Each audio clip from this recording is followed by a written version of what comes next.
Well, this afternoon, traffic along I-40 in Monroe County is finally improving after being backed up for hours. Here's a live look on I-40 westbound heading from Brinkley. If you were with us last night, you see there's a clear difference. Traffic is moving after finally clearing up just hours ago. Let's take a second to show you how bad things were. This is video and it gives you a time lapse of the buildup heading into overnight. Our team learned this all stemmed from a grass fire. That's when an 18-wheeler carrying military explosive crashed, killing the driver. The entire incident led to a traffic jam lasting into early this morning.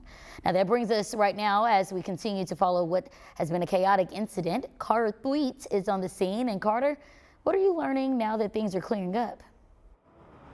Well, Jurnee, as you said, traffic in the small town of Brinkley at levels that they're not used to seeing it. And I'm actually here today with the Brinkley Chief of Police, Ed Randall. He's controlling the flow of traffic here as we speak. So a busy guy. And Chief, just talk about what exactly took place last night and how it affected your town here. Well, they had an accident out on I-40 last night involving some maybe some weapons from the military, and they had to shut it down and divert all traffic through our city.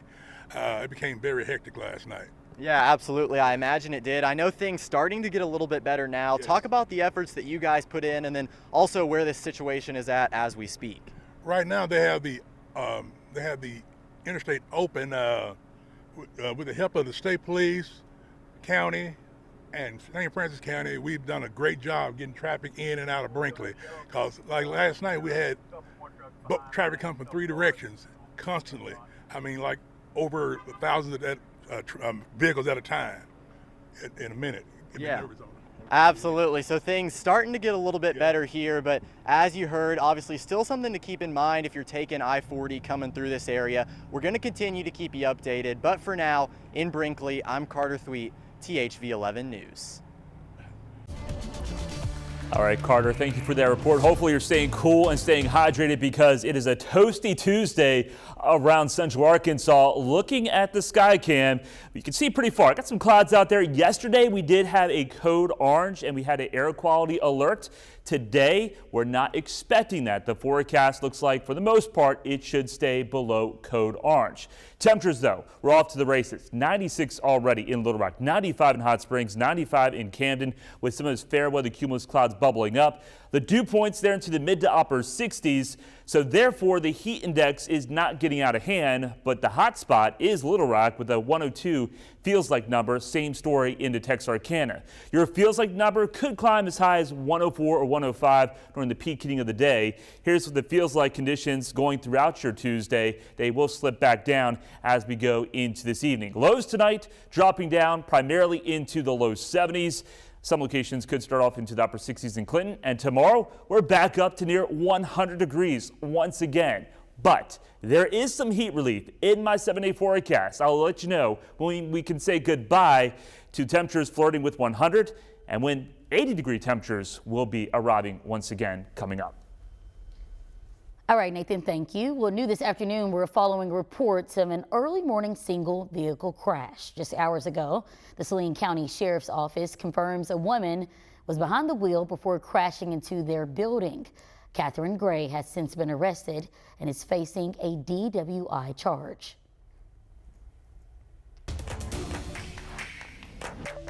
Well, now to a story we first told you about this time yesterday. We've learned the officer involved in a crash with a school bus in Pine Bluff is still recovering. Pine Bluff police say the crash happened just after 8 a.m. Monday morning. That's when one of their officers collided with the bus. The only person on board, though, was just the driver. That person suffered minor injuries. The officer, however, is reportedly no longer in critical condition and is stable. A major push to ban pit bulls in Sherwood is coming to a temporary pause after a recent city council meeting. Sponsors behind the proposed ordinance decided to pull their plans altogether. The reason, according to Councilman Charles Harmon, is to tweak the proposal. The new version could focus more on banning vicious dogs of any breed, with the purpose still being to stop pit bulls from being kept as pets. And staying at Sherwood, this November, people living there will have another agenda to decide on. It includes changing the laws that stop some businesses from selling alcohol, depending on the location. The Pulaski County Election Commission has already certified the documents for approval.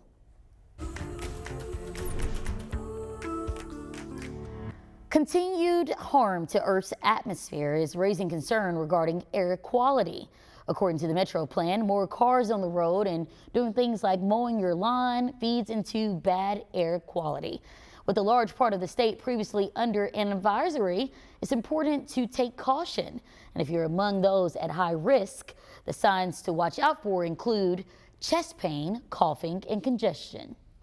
It's a lot of those same conditions that you would see as somebody that out there and has maybe a mild, heat exhaustion consideration, and so it could be adding to those elements, and that's where we want people to take steps to protect themselves and also help us maintain the good air quality we have in Arkansas. As of right now, we are in the category representing unhealthy pollution, and to change that, experts say try limiting errands, refueling at night, and cut back on engine idling. The state of Arkansas is pouring millions of dollars into programs aimed at improving mental health. Just last week, Governor Sanders joined the Department of Human Services to give out $15 million in grants to several organizations. Each group will use that money on their own mental health initiatives that spans from facility renovations, creating new programs, and expanding the ones already in place. Being able to have that, that knowledge better prepares us not only to be a better friend, coworker, teacher, student. It could be the teacher that's having that, but it helps us to be a little more aware and a little more impactful to those that we spend the day with.